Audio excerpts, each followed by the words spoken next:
Alright, magandang araw po sa inyong lahat mga kababayan. Batang Maynila to, Ito pong nakikita nyo sa screen ay walang iba kundi si Bam Aquino, Risa Hontiveros at etong si Kiko Pangilinan. Si Risa Hontiveros po ay nagpapatuloy ang kanyang termino bilang senator hanggang 2028. So ang bago pong halal na mga senador ay ito pong dalawa, si Kiko Pangilinan at si Bam Aquino. So kung matatandaan ninyo, ang talagang nangampanya dito kay Bam Aquino at kay Kiko Pangilinan ay walang iba kundi itong si Risa Hontiveros. Dahil nga gusto ni Risa Hontiveros na madagdagan ang minority diyan po sa Senado. Kasi po si Coco Pimentel ay wala na po sa Senado. Tumakbo po siyang mayor ata sa kanilang lugar at alam ko talo si Coco Pimentel. Coco Pimentel. So, ang naiwan na lang pong minority ay walang iba kundi si Risa Hontiveros. So, nanalo po si Bam Aquino at si Kiko Pangilinan. So, expected natin magiging 3 na sila. At yung ilang mga bagong mga halal pa.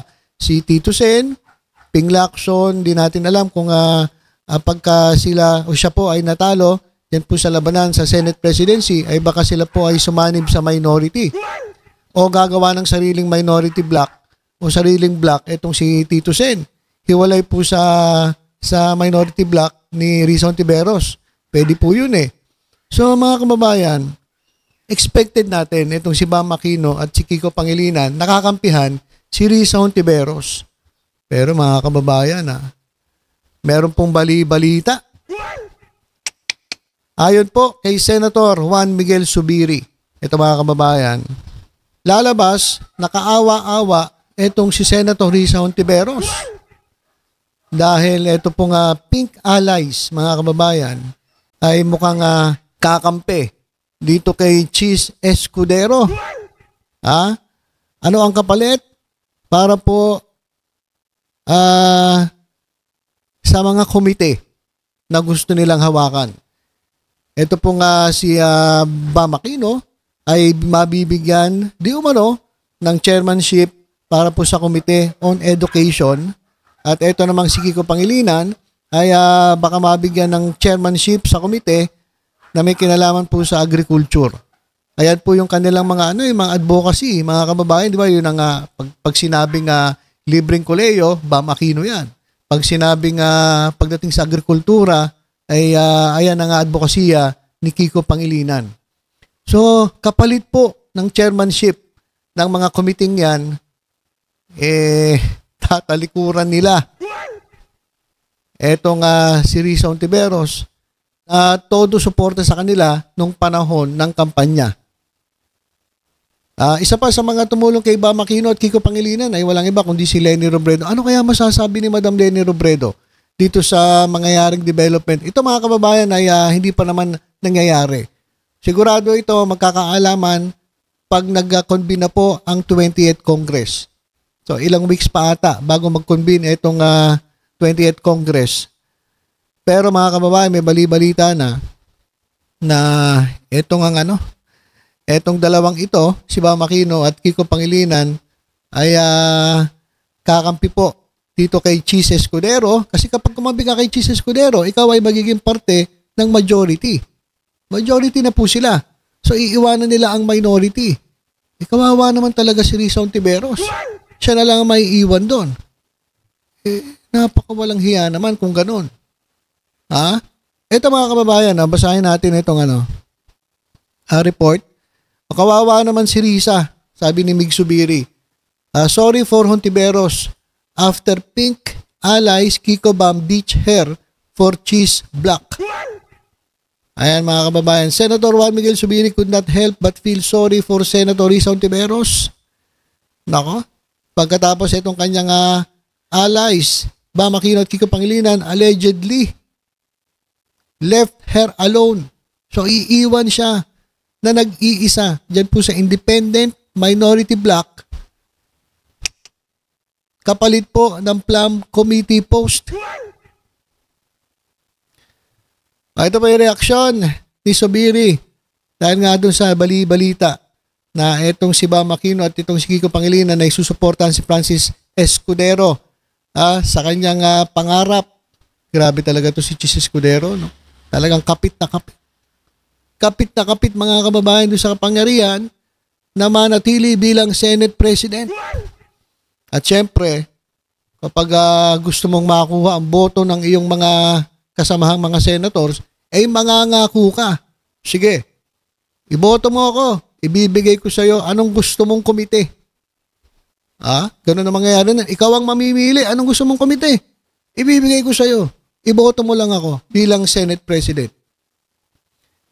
Tapos si Bam Aquino, education, Committee on Education. Ibibigay ko sa iyo. Iboto mo lang ako. So grabe talaga, talagang itong dalawa ngayon, siyempre, mag-iisip. Ano ba? Kasi advocacy ako to eh. Ito yung ipinangako ko sa taong bayan nung ako'y nangangampanya. Kay Bam Aquino, edukasyon, kay Kiko Pangilinan, agrikultura. Gusto kong maipababa lahat ng presyo ng agriculture products. Pagdating naman sa edukasyon, gusto kong matulungan ng mga teacher, gusto kong matulungan ng mga estudyante, mabigyan sila ng mga scholarships. Hindi ko magagawa yun kung wala akong hawak na komite. Grabe, no? Ano talaga to si Chis Escudero, no? Talagang hindi po matalino eh. Mautak po. Wais, mga kababayan. Iba po yung matalino sa wais eh. Diba? Iba po ang matalino sa wais. So, gagamitin niya itong mga komite para makuha yung boto ng mga ilang mga senators para manatili siya bilang Senate President. Ganyan po. Katindi. Itong si Chis Escudero. Sabi ni Subiri, naawa nga ako kay Senator Risa. Kampanya para sa kanya mga kandidato. Tapos gagawa ng sariling blocking ngayon. Mag-isa na lang siya. Ano kaya pakiramdam ng mga kakamping? Kaya nga mga kaibigan nating mga kakamping.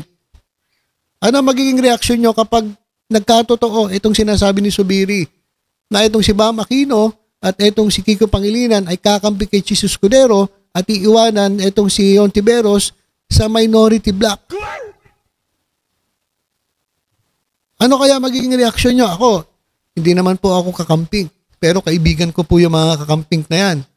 Pero ngayon pa lang ako, dismayado na ako dito sa dalawa. Kay Bam Aquino at kay Kiko Pangilinan kung totoo na ganito ang mangyayari. Mas lalo na siguro yung mga kakamping. Sige nga po yung mga kaibigan nating kakamping dyan, ano po ang inyong reaksyon dito po sa napapabalitang ito na pwede pong mangyari? Hindi lang po ito basta-basta kwento. Sa tingin ko, pwede itong mangyari. Kasi gusto nila makuha committee gusto nila, yung kanilang mga advocacies.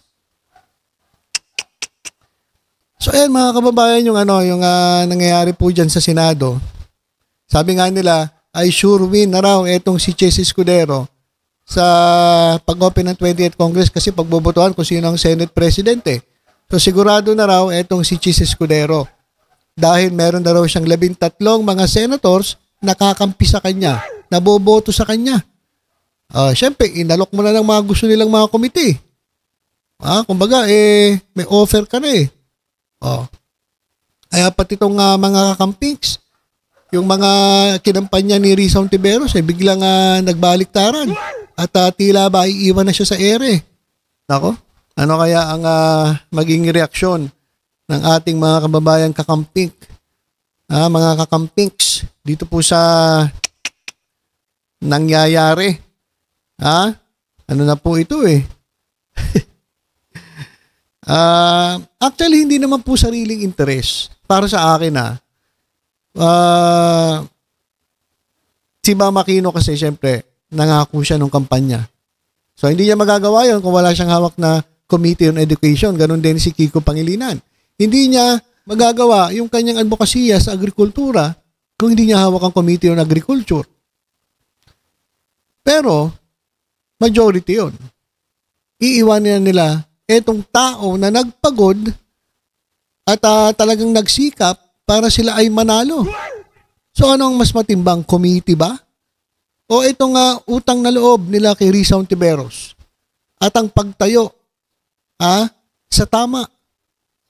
Kasi kapag minority ka, pupunahin mo ang mga maling ginagawa ng gobyerno. Kapag majority ka, nabigyan ka ng, hindi natin alam kung pagkakuha ng committee ni Bam Aquino at ni Kiko Pangilinan, simpleng babalik sila sa minority. Hindi ko alam kung pwede yun kasi alam ko baka pwedeng tanggalin sa kanila yung committee. Nako. Ayan po ang bali-balita ngayon, mga kababayan. Kawawa naman po itong si Senator Risa Hontiveros. At ano kaya masasabi ni Madam Leni Robredo? Ito naman si Madam Leni Robredo, meron ding parang hindi naman parang labanan kay Risa Hontiveros kasi ito naman si Trillanes mas gusto si Hontiveros kaysa kay Leni Robredo kasi tila ba iniwan ni Leni Robredo eto nga mga kakampings o yung yellow. So medyo masalimutang sitwasyon ngayon ng minority at si Madam Leni Robredo naman ay nandun sa Naga, naglilingkod, may sariling trabaho. So sa tingin ko hindi niya muna iisipin yung national o itong kanyang mga kakampi na kinampanya. Ngayon ito talaga mabigat. Si Risa Hontiveros talaga ang apektado rito. Siya po ang maapektuhan at mukhang mag-iisa siya dun sa block na gagawin niya sa independent minority block na gagawin ni Risa Hontiveros. Mukhang solo flight na naman. Itong si Madam Risa Hontiveros. So abang-abang tayo mga kababayan sa mga latest update tungkol dito. Ano ba? Talaga na ba iiwanan ni Kiko Pangilinan at Bam Aquino itong si Risa Hontiveros? Kapalit po ng mga committee na ibibigay sa kanya ni Chis Escudero para iboto nila si Chis Escudero as Senate President. Abangan po natin yan. So, yun lang po muna mga kababayan. Basta tutok-tutok lang po kayo dito sa Batang Maynila. Sa iba pang updates, ingat po tayong lahat. God bless po.